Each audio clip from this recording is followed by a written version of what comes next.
Hola, ¿qué tal mis hermanos de la Escuela de Formación de la Renovación Carismática Católica, Escuela Padre Benigno Juanes? En este momento vamos a compartir la clase que corresponde para este día y como le había dicho que se le iba a dejar grabada por el motivo de que en este instante yo he de estar haciendo mis ejercicios espirituales, que le pido que oren por mí y yo les prometo que estaré orando por ustedes.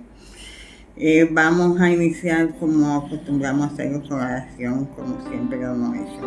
El Espíritu de Dios se mueve en este lugar. Está aquí para consolar, está aquí para liberar, está aquí para guiar. El Espíritu de Dios está aquí. El Espíritu de Dios está en este lugar. El Espíritu de Dios se mueve en este lugar. Está aquí para consolar. En el nombre del Padre, del Hijo y del Espíritu Santo. Amén. Te pedimos, Señor, derrame tu Santo Espíritu aquí en medio de nosotros y te haga vida en nuestras vidas. Te pedimos que tome el control de esta clase y de cada palabra, que sean palabras de sabiduría puesta por ti. Y te pedimos por cada uno de los participantes que en este momento pudieran estar viendo este video, para que tú abras su oído, su entendimiento, su corazón y que puedan comprender el mensaje que tú les quieras transmitir. Esto te lo pedimos en el nombre de Jesús. Amén. Entonces, como le decía, tenemos el quinto tema, que es el tema que corresponde para este día, y es sobre el Evangelio de Lucas, que es el tema que tenemos en este momento. Y vamos a comenzar diciendo sobre este evangelio, o sea, el evangelista Lucas, o San Lucas, o simplemente Lucas, como se le conoció, que este evangelio fue escrito en el siglo I, probablemente en Antioquía, o al menos tuvo una estrecha relación con esa ciudad, o sea, según sus escritos se le asocia que tuvo o procedía de ahí o tuvo relación con ellos. Su origen no era judío, sino que era gentil, probablemente griego, dado esto se le considera el conocimiento del idioma que manejaba, o sea, el idioma con que se expresaba quien escribió el Evangelio de Lucas, siendo así uno de los 4 evangelistas, junto con Mateo, Marco y Juan, autores de los demás evangelios canónicos. También se le atribuye la autoría del libro de los Hechos de los Apóstoles. Y fue también amigo y colaborador de Pablo de Tarso. El Evangelio de Lucas, o Evangelio según San Lucas, es el tercero y más extenso de los 4 evangelios canónicos del Nuevo Testamento. Lucas no formó parte, o sea que eso es algo que quizás no lo encontraremos un poquito más chocante, y es el hecho de que él no formó parte de los 12, ni tampoco conoció personalmente a Jesús, o sea, él no estuvo caminando detrás de los que caminaban con Jesús. Y él se convirtió más bien al cristianismo por la predicación de los discípulos de Jesús, o sea que así fue como él le conoció.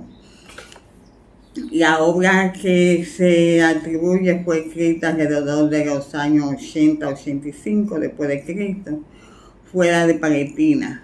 A Lucas se le simboliza con la figura de un toro, ya que muchas veces nos vamos a encontrar con la imagen de Lucas plasmada en algún lugar y nos preguntaremos qué función tiene ese toro, pero lo que sucedió fue que este evangelio se comenzó en el templo donde se sacrificaban los toros. O sea, empezó a redactar su evangelio en ese templo y por ende se le atribuye la figura del toro. Este evangelio relata la vida de Jesús de Nazaret, centrándose especialmente en su nacimiento, ministerio público, muerte y resurrección, y termina con el relato de las Asunción. Aunque el Evangelio se considera anónimo porque no está firmado, tradicionalmente se le ha atribuido al médico creído. O sea, que se le alude a Pablo de Tarso, como él hace referencia en su encíclica a los Colosenses. Según la tradición, aunque Lucas nunca conoció a Jesús, tras su conversión al cristianismo fue discípulo de Pablo de Tarso, a lo cual se atribuye que en algunos momentos de los Hechos de los Apóstoles, también de su pluma, hable en primera persona, en plural, durante algunos de los viajes de este. Además, algunos postulan que él tuvo contacto directo con Pedro y con Marcos, así como con María, la madre de Jesús. El contacto con María fue lo que le permitió a él tener las informaciones que obtuvo sobre los diferentes hechos de la infancia de Jesús. De lo que en principio el autor afirma en su prólogo, puede deducirse que no conoció personalmente a Jesús, o sea, que él mismo hace mención de esto, pues según su propio testimonio, fue escrito tras haber investigado diligentemente todos sus orígenes, consultando con testigos oculares y servidores de la palabra. O sea, que para él poder escribir todo lo que hizo, él se dedicó a investigar las informaciones que él pudo recopilar en este sentido. El Evangelio de Lucas aporta noticias que no aparecen en los demás evangelios, como por ejemplo acerca de los primeros años de la vida de Jesús. También contiene bastantes detalles sobre la predicación de Jesús en las regiones de Galilea, Samaria, Judea, Perea. Por otra parte, contiene una versión reducida de lo llamado en el Sermón del Monte, conocida como el Sermón de la Llanura. También son propias de este evangelio un conjunto de parábolas, como son las del buen samaritano, la de la moneda perdida, la del hijo pródigo, la del rico Epulón y el pobre Lázaro, la parábola del juez inicuo y la viuda inoportuna, y la del fariseo y el publicano. Su relato de las apariciones de Jesús tras la resurrección es particularmente detallado, en particular las apariciones ante los llamados peregrinos de Maús. Si nosotros nos detenemos un poquito dentro de este estudio a ver el esquema que tuvo esta obra, nos vamos a dar cuenta que el Evangelio de Lucas nos presenta el caminar de la comunidad. Este caminar lo ordena en 4 partes. Y el camino principal es el tema de la salvación. O sea, que él centra toda su atención, o el centro de toda su atención es en torno a la salvación. Pero él tiene dentro de su obra, entre estas 4 partes, un prólogo, o una introducción más bien podríamos decir, que está en el capítulo 1, y esto lo tiene el versículo 1 al 4 y luego el 13. Pero tenemos una segunda parte que es la misión en Galilea. Esa misión que tuvo Jesús al caminar por Galilea, que está en el capítulo 4, del 14 al 9 y el 50. Y como tercera parte tenemos la subida de Jesús a Jerusalén, que está en el capítulo 5, del 51 al 19 al 27. Pero por último, la última parte es la pasión y muerte y resurrección, que esta la encontraremos en el capítulo 19 de Lucas, del 28 al 24 y el 53. Esto es en torno al esquema de la obra. Pero en torno a este mismo esquema nos vamos a encontrar que quizás sea algo que nos sorprenda bastante, y es el hecho de que la obra, como toda, comienza con un prólogo. y va desarrollando una serie de acontecimientos que nos lo van narrando sobre la vida de Jesús, en torno a la vida de Jesús, pero estos acontecimientos no tienen un orden cronológico como nos habríamos de esperar. O sea, lo lógico es que comenzara la obra en el capítulo 1 y narrara en ese mismo orden todo lo sucedido. Pero en el prólogo de su relato del Evangelio, Lucas informó a sus lectores que buscaba escribir un relato por orden de la vida de Jesús. Eso lo vemos en Lucas 1:3. O sea, si nos detenemos en ese versículo, leemos y nos daremos cuenta ahí. Lucas 1:3. O sea que si nos damos cuenta de en su evangelio, nos vamos a encontrar un orden secuencial. Vemos, como ya le mencioné anteriormente, vemos que comienza un acontecimiento y de repente salta un capítulo un poco más lejano, que es donde concluye esa historia o un acontecimiento similar. Continuando con esto mismo, vamos a ver un ejemplo que nos va a ilustrar bastante para que podamos comprender un poquito mejor esto.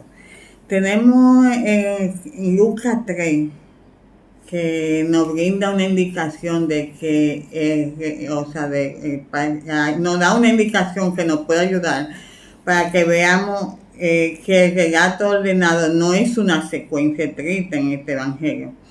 Inmediatamente después de registrar que Juan el Bautista enseñó a los judíos acerca de la venida de Cristo, Lucas escribió con esta y otras muchas exhortaciones, anunciaba la buena nueva al pueblo. Entonces Herodes, el tetrarca, siendo reprendido por Juan a causa de Herodías, mujer de Felipe, su hermano, y de toda la maldad que Herodes había hecho sobre toda ella, añadió además esta: encerró a Juan en la cárcel. Eso está en el capítulo 3 del 18 al 20, donde él resaltó sobre esto. Si Lucas ya hubiera cubierto todo lo que Juan Bautista realizó antes de su encarcelamiento y muerte subsiguiente, o sea, después del encarcelamiento, la muerte de este anuncio podría ser considerado en orden secuencial, con todo lo demás en cuanto a la vida de Cristo. No obstante, lo cierto es que el siguiente pasaje que nos vamos a encontrar indica claramente que Lucas algunas veces se apartó de la cronología normal de los eventos. Lucas procedió a informar a sus lectores acerca del bautismo de Jesús, diciendo: aconteció que cuando todo el pueblo se bautizaba, también Jesús se bautizó. Eso fue en el 3:21. Juan bautizó a Jesús antes de su encarcelamiento.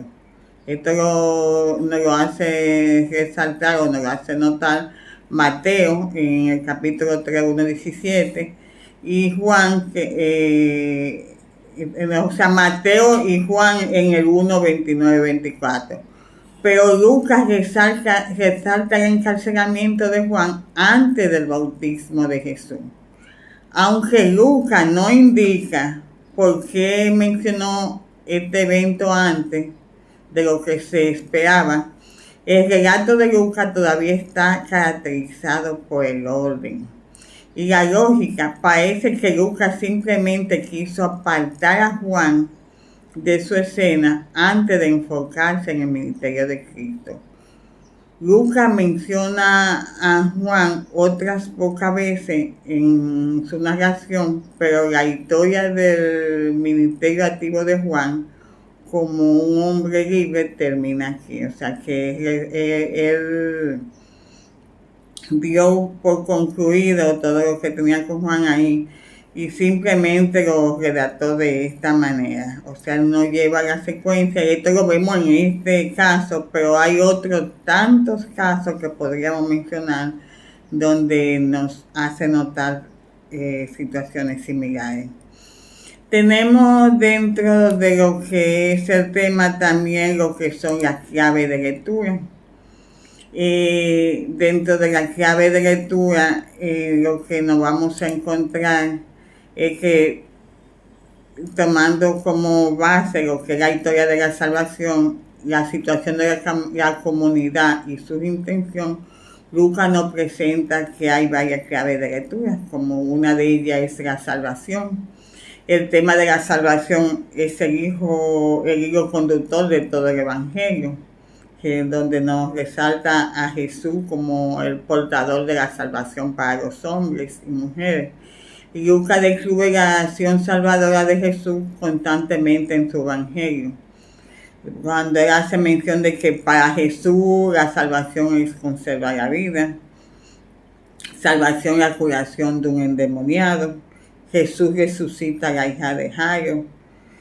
Tenemos también como segunda clave en el Evangelio de los pobres y marginados, donde Lucas describe el Evangelio de los pobres y marginados, pecadores y perdidos, donde él hace mención de que para ser discípulo de Jesús es necesario compartir con los pobres.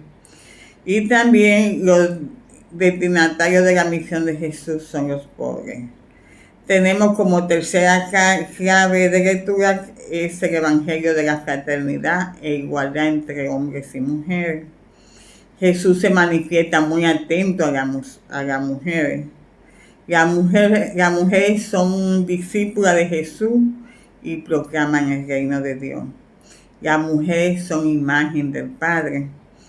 Tenemos como cuarta clave es el del Evangelio de la misericordia. Jesús sana, perdona y libera, y con esta acción muestra el amor misericordioso del Padre. A los marginados y excluidos Jesús le ofrece su amor misericordioso, como al samaritano, los leprosos, los publicanos, Zaqueo, los enfermos y los pecadores, las mujeres y los niños, es decir, todos los marginados forman la comunidad del reino. Ellos son los privilegiados de la misericordia de Dios.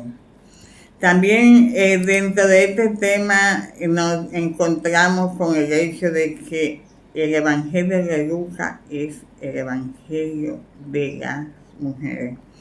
Y cuando hablamos de mujeres nos estaremos quizá imaginando y haciéndonos la idea del término mujer en diferentes sentidos. Y cada uno tendrá su concepción del sentido de ser mujer, quizás como madre, quizás como hermana, quizás como delicada, ternura. También podríamos considerarla como discípula, dirigente. Como se nos pudiera ocurrir en el momento, podríamos asociar el término de mujer. Pero veamos la importancia que le daba Jesús a la mujer y el papel que reflejó la imagen de la mujer en el caminar de Jesús. En la infancia de Jesús, Isabel, la madre de Juan Bautista, colabora en el plan de salvación. O sea, desde el primer inicio aparece Isabel, esa mujer que resalta esa llegada de Jesús cuando llega hasta ella, el saludo de María. María, madre de Jesús, da el sí a Dios y educa a Jesús. O sea, esa mujer que dijo sí, que fue capaz de aceptar la voluntad del Padre en su vida, de seguir caminando, asumiendo en sumisión total y silencio contemplativo esa disponibilidad de ser la madre del Salvador. Tenemos a Ana, la profetisa, que al momento en que llegan al templo describe la vida de Jesús. Tenemos a Magdalena, Juana, Susana y otras que son discípulas y colaboradoras de Jesús que anduvieron detrás de él todo el tiempo. Tenemos la hija de Jairo, Jesús vuelve a la vida, que vuelve a su familia. Nos encontramos la mujer con flujo de sangre que se acercó con confianza a Jesús, que creyó que podía ser sanada y se atrevió a tocar el manto. Tenemos y dentro del Evangelio de la mujer del camino a Jerusalén, María, Marta, amiga y discípula de Jesús, aquellas que se tuvieron esa cercanía con él. Tenemos la mujer encorvada, que Jesús le devuelve la dignidad luego de tocarla. Nos encontramos cerca de la pasión y muerte de Jesús con las mujeres en Jerusalén que lloran detrás de Jesús. Aquellas que se duelen por la forma en que él ha sido maltratada, que ha sido llevado. Las mujeres que están en torno a la cruz, que acompañan a Jesús, entre ellas está su madre, y todas aquellas mujeres que a pesar del sufrimiento se mantenían junto a él en ese instante. En la resurrección nos vamos a encontrar con María Magdalena, Juana, la madre de Santiago, que son testigos de la resurrección del Señor. O sea que el papel de la mujer ha sido y es bien participativo, yo diría, dentro de toda la historia de Jesús. Y nos podemos considerar ser privilegiadas como mujer. El Evangelio de Lucas también es considerado el Evangelio el Evangelio de justos y pecadores. En este Evangelio nos vamos a encontrar con Lucas 5, 27, 32, la apertura de publicanos, o sea, donde Jesús llama a Mateo, Leví. Nos vamos a encontrar que los herejes son más misericordiosos en Lucas 10, 29, donde Jesús hace alusión a que debemos de amar a Dios con todo el corazón y al prójimo como a nosotros mismos. Y viene la pregunta, ¿quién es mi prójimo en este fragmento? Jesús acoge a mujeres de mala fama, donde aquella mujer fue capaz de enjugar sus pies con sus lágrimas y secarlos con su cabello. Nos vamos a encontrar en este Evangelio de Lucas también los comienzos apostólicos, donde Jesús cura a la suegra de Pedro, y esta luego de recuperarse entonces se pone a servirle. Nos encontraremos en Lucas también que la viuda de Naín, Jesús la salva de la ruina y el desamparo al resucitar a su hijo, cuando Jesús siente compasión por el sufrimiento de esta mujer. La mujer pecadora, aquella mujer que se acercó y que con sinceridad, a pesar de ser juzgada por los fariseos, ella derrama el frasco de perfume sobre los pies de Jesús. La misericordia del Evangelio de Lucas nos vamos a encontrar también en la misericordia y práctica del amor y la justicia, donde aquel hombre que ha sido golpeado es asistido o ayudado por el buen samaritano. Nos vamos a encontrar en este Evangelio también la misericordia y práctica del perdón, donde nos encontraremos con la historia del hijo pródigo, este padre amoroso que acoge y recibe a su hijo con mucha compasión y amor a pesar de lo que haya hecho.